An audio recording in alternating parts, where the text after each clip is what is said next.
প্রত্যেকটা মেয়ে ভিতরে একা থাকতে থাকতে হাঁপিয়ে ওঠে। হয়তোবা কেউ পরকীয়ায় জড়িয়ে যায়, তা না হলে কেউ নিজের মতো সময় বের করে নিজের মতো করে ঘোরাঘুরি করে। কারণ তার চতুর সাইডে সবাই থাকলেও একদম মনে হয় সে একদম একা আছে। একদমই ঠিক।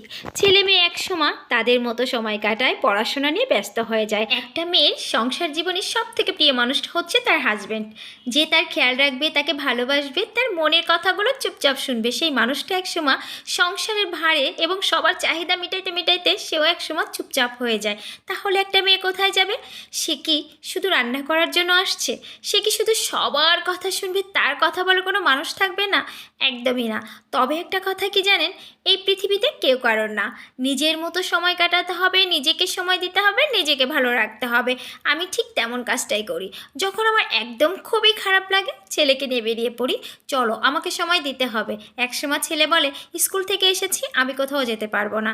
তখন মনটা খুব খারাপ হয়ে যায়। হাজব্যান্ডকে ছুটির দিন যদি বলি আমাকে নিয়ে একটু বেরোতে হবে, সে বলে কি, সারা সপ্তাহে এত কষ্ট করি, ছুটির দিন বাইরে আর বেরোতে ইচ্ছে করে না, খুবই ক্লান্ত হয়ে যায়। সত্যি মনটা খুব খারাপ হয়ে যায়। এরকম মেয়ে এই সমাজে অনেক অনেক আছে যারা নীরবেই সংসার করে। তবে হ্যাঁ, আমি কিন্তু একটু ব্যতিক্রম। কারণ আমি নিজেকে আর একা রাখি না। যখন ভালো লাগে তখন বেরিয়ে পড়ি। হয়তো কখনো পাশে বান্ধবী থাকে, বা হয়তো কখনো আমার ছেলে থাকে। কোনো এক সময় দেখা যায় হাজব্যান্ডকে নিয়েও ঘুরতে যায়, যে যখন সময় পায় তাকে নিয়েই চলে যায়, কারোর আশা করি না। আর যদি দেখি কেউ আমাকে নিচ্ছে না, তখন একা ঘুরে আসি, ভালো লাগে। আজকে খুব খারাপ লাগতেছিল, তাই বেরিয়ে পড়েছিলাম জাহাঙ্গীরনগর বিশ্ববিদ্যালয়ে। তবে এখানে এসে অনেক রকমের ভর্তা, সব কিছু দেখে আসলে খুবই ভালো লাগতেছিল।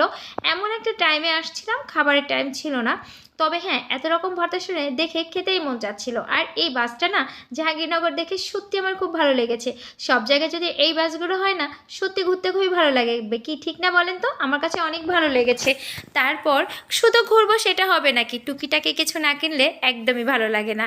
তবে চলে গেলাম জাহাঙ্গীরনগরের এই পাশে প্রান্তিক গেট। যদি আসেন তাহলে এত ঝুমকা আর এত জুয়েলারি কিছু কালেকশন দেখবেন, আসলে অনেক ভালো লাগবে। জাহাঙ্গীরনগর অনেক শাড়ি পাওয়া যায়। আমি আজকেরে অনেক কিছু দেখাতে পারলাম না, তবে নেক্সট ভিডিওতে সত্যি সব কিছু দেখাবো। জাহাঙ্গীরনগর সুন্দর সুন্দর জিনিস পাওয়া যায়। তবে আজকে আমার একটা ঝুমকার দরকার ছিল, তার জন্য আমি এখানে এসেছি একটা ঝুমকা নিতে। এখানকার ঝুমকাগুলো সত্যি প্রত্যেকটা কালারের সঙ্গে চুড়ি, ঝুমকা সব কিছু ম্যাচিং করে নিতে পারবেন। প্রত্যেকটা জিনিস আছে, কাচের চুড়ি থেকে শুরু করে এমন কিছু নেই যে এখানে নেই। তবে হ্যাঁ, আমি তো একটা দোকানে ঘুরতেছিলাম, এখানে আরও দোকান আছে যেখানে পছন্দ করে সব কিছু কিনতে পারবেন। সবথেকে বড় কথা কি জানেন, আমরা যখন সংসার করি তখন চুপচাপ থাকতে থাকতে আসলে ক্লান্ত হয়ে যায়, ঘরে থাকতে থাকতে হাঁপিয়ে উঠি। মনে হয় কি এই পৃথিবীতে যেন সংসার করার জন্য আসছি, একটু ঘুরলে সত্যি মনটা ভালো থাকে। তো আমি এরকমই বেরিয়ে পড়ি। তবে এই ঝুমকাটা আমার কাছে অনেক ভালো লেগেছে, সাদা একটা শাড়ির সঙ্গে পরবো, তাই ঝুমকাটাও নিয়ে ফেললাম। আর আপনাদের যদি আমার মতো ঘুরতে পছন্দ করেন তাহলে এভাবে বেরিয়ে পড়বেন। আজকে এই পর্যন্ত, আমার জন্য দোয়া করবেন। আল্লাহ হাফিজ।